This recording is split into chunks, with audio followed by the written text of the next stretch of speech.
there's about 4 different surgeries, different devices that different doctors put in. You know, which one's the best? Where do we go? And every time another curveball would come, I was just like, Lord, you're in control of this. You're in control of it. And I can't even explain the peace that was over me at this time. We finally we decided to go to Boston, have the surgery. The night before the surgery, I'd been knowing this for a couple of weeks going prior to this. My wife had just been the rock of this whole deal. She'd been running the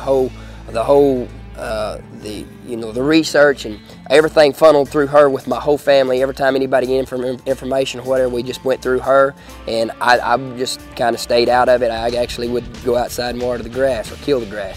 But all this information's coming through here, and she's just so rock solid. And how God worked in her life in this time. She never let me see it break her down. And anyway,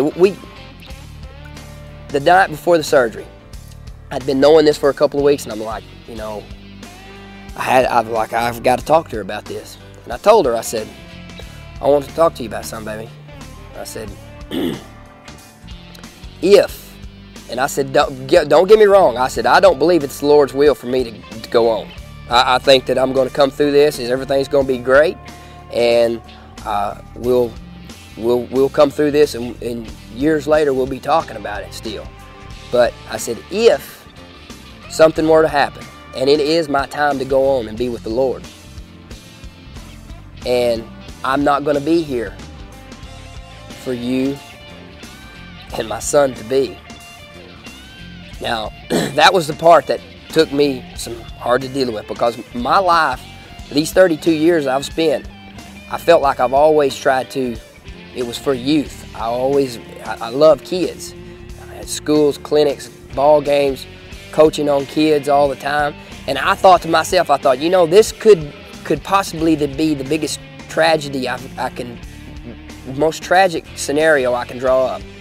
Waited all this time to have any children, and now I'm going to have a little boy, and 3 months before he's born, I'm going to go on the operating table, and there's a chance I might not make it off that table. And I thought, that's the biggest tragedy I can possibly imagine. And then I just become so clear about it, and it was like, you know, that's right, this is the way it is. And so I told her what God had revealed to me. And I said, you know, if and when, if it ever was to happen, if something was to happen to me on that operating table or later on in life, know this: if this door closes, me being the door, then God will have a bigger and better door that will open for you and for Stone. And if that's what happens, this being a blow from the devil of a negative, an even greater positive will open up. And if that's what happens, that's what I want. And that was one of the hardest things that I've ever told anybody. That if that's what it really was to happen, then that's what I wanted. But it wasn't something that I'm in it, and thank the Lord.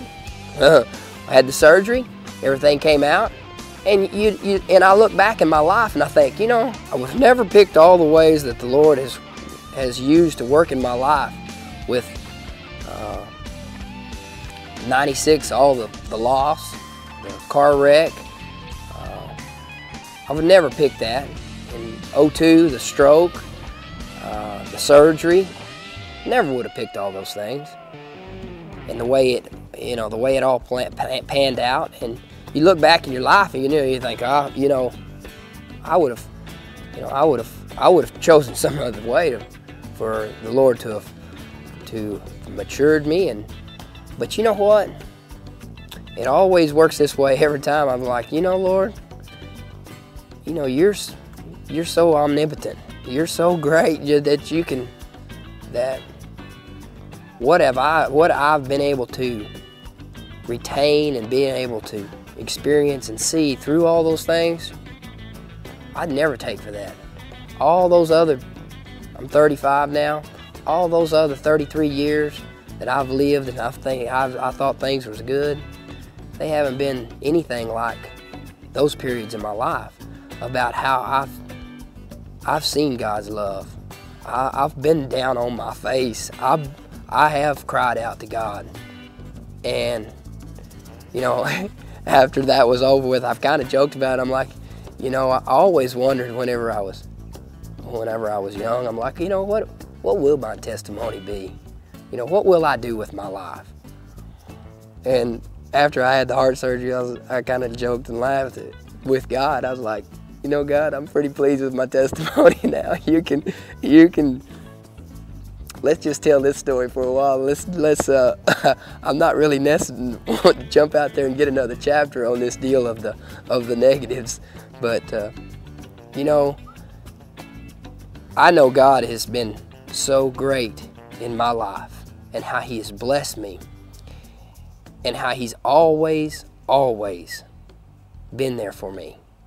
And I'm a long ways from a person that's from a person that always does the right thing or always says the right thing. I've got probably more downfalls than anybody, but I know that I don't have to try to be perfect, because Jesus was perfect for me, and I'm forgiven, and I've got a Savior that loves me so much that He sent His Son. And that's just enough. Now that I've got 2 boys now of my own, I look at those little boys. I just holding my little boy before I left and come down here, and I was going to be gone for 4 days. I was holding him. He's 4 months old today. And I thought, how in the world could anyone expect me to give up my boy, my son, for something else? I wouldn't give him up for anything. And I think, you know, God sent Jesus down here for me. And that's a very humbling thing for me. And to me, I look at it like, you know, I'm forever in debt to you, Lord. Because you didn't just send Him down here for me, you sent Him down here for my boys too. You sent Him down here for you.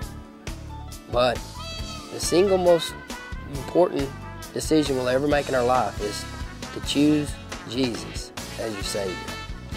And to allow Him to be Lord of your life. Not Lord of your life on Sunday, but Lord of your life on Tuesday afternoon and Wednesday night, Thursday morning. Every day when you wake up, you put that full armor of God on. You become when you pray that prayer of Jabez, it's not just, you don't just bless me, Lord. You really, that Bible becomes part of you, because He's speaking to you. He's speaking to me in that Bible. It's to us. It's words of life. It's breathing. And, you know, if you have any decisions to make, there's a phone number here at the bottom of your screen. I just encourage you to seek out Christian counselors, to share this tape with other people. Share your testimony. Let God be first in your life. Let the positives be positives. Always look to God. And this ministry is, you know, I want to thank this ministry for this opportunity. It's going to be something we're excited about, to be able to share this to share our Christian values and faith with others.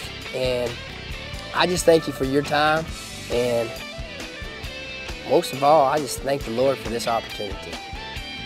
Thanks.